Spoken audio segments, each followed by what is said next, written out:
Good morning Karilhinyero Tips. Pag-uusapan naman natin kung saan tayo napapamahal at napapamura. Okay?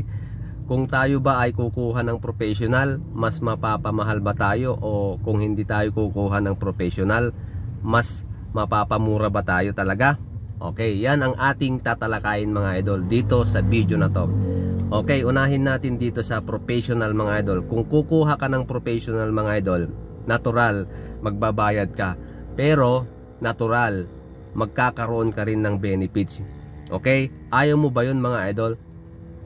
Kung kukuha ka ng professional, may mag-i-instruct, may mag-guide sa inyo. So, ibig sabihin, yung binabayad mo sa professional mga idol, benefits mo yun. Okay? Bahay mo yan idol eh. So, ibig sabihin, mas gumaganda yung bahay mo. Kasi, may professional ka mga idol eh, sa tingin mo lang gumagastos ka, pero hindi mo kasi tinitignan yung benefits na nakukuha mo. Tignan mo kasi yung benefits mga idol. Okay, yung gastos nandyan na. Okay, constant na yan. Hindi natin mawawala yan. Pero ang lagi mong isipin is yung naibibigay sa'yo. Ano nga ba yung naibibigay at nakukuha mo kapag kumuha ka ng professional? Okay, so magkakaroon ka ng benefits. Maaayos yung bahay na gagawin mo. Okay? Doon sa mga mixture, sa mga layout, sa lahat ng gagawin mo dyan sa bahay mo, mayroon nang mag-instruct. Kung baga, yung goal mo o yung timeline mo, mahihit yan basta may budget ka at wala kang masyadong rectification o modification. Okay? Paano naman kung wala kang professional? Sa tingin mo, nakakatipid ka. Ganito yung eksenang magaganap mga idol. Makinig ka. Kung wala kang professional mga idol, mas marami yung tansya. Okay? So ibig sabihin, nagwe-waste na sila ng time doon. Okay? Mas marami yung hindi nila alam kung saan nila ilalagay yung mga conduits. Kasi wala silang professional, wala silang plano. Ano nga ba yung susundin nila? Anong sukat ng pader? Anong layo ng tubo doon sa pader? Mga conduits ng mga electrical mo, saan ilalagay, kung baga kung saan na lang. So kung baga ang gulo, hindi siya organized. Okay, yun yung magiging epekto sa'yo. Okay, sa tingin mo nakakamura ka, pero hindi mga idol. Ngayon meron pa, all the way pinapakain mo sila tanghali, tapos hapon pa, tapos libre merienda. Okay, di ba nagtitipid ka idol? Bakit nagkaroon ng ganung setup? Di ba nagtitipid ka? So yung typical na Pilipino mga idol, alam ko nagtitipid.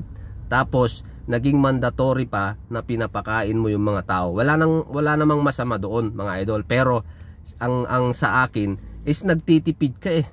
So ibig sabihin, magiging result noon, magre-resulta yan mga idol, mabe-burn out ka. So ibig sabihin, madadagdagan yung expenses mo dyan sa ginagawa mo. Kung may professional ka mga idol, yung pagkain ng tao, hindi ka responsible doon. Kasi sasabihin ng professional na hindi ka naman responsible doon. Hindi siya mandatory. Okay, sa mga companies na malalaki, hindi nila problema yung pagkain ng tao. Kung baga, sa kanila yon. Okay? Ngayon, doon sa walang professional, ano yung mga nagiging epekto? Okay? Mas madaming repair na magaganap sa iyong ipinapagawang bahay. Hindi nila makuha ng maayos ang porte o yung shape ng bahay mo, mga idol. Okay? Yun yung magiging problema mo later on. Kaya mainam dyan, kumuha ka talaga ng professional para may mag-instruct sa'yo kung ano yung dapat mong gawin. Okay, wag mo nang isipin yung ibabayad, mahal mga professional eh. Isipin mo na lang yung nakukuha mo. Ano nga ba yung benefits mo sa kanila? Okay, kung may benefits ka sa kanila, di why not, di ba? Okay, tignan mo, balansehin mo kung saan ka nga ba talaga makakatipid. Pero I advise yung mga idol, mas nakakatipid ka kapag kumuha ka ng professional. Okay, wag mo lang isipin yung ibinabayad mo kasi. Kasi kung iisipin mo yun, hindi ka makakakuha. Parang kwan lang yan, parang vitamins lang yan. Hindi ka makakabili ng vitamins kung lagi mong tinitignan yung presyo. Okay? Hindi ka makakatake ng gusto mong vitamins kung lagi mong tinitignan yung presyo. Okay? Kailangan tignan mo kung ano yung benepisyong ibinibigay sa'yo nung bagay na yan. Otherwise, wala talaga. Okay?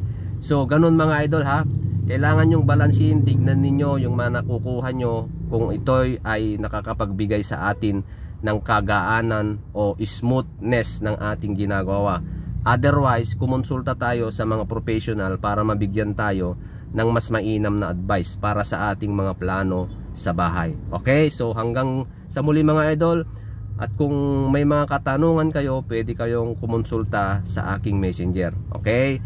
Ayan, maraming salamat po and God bless po sa ating lahat.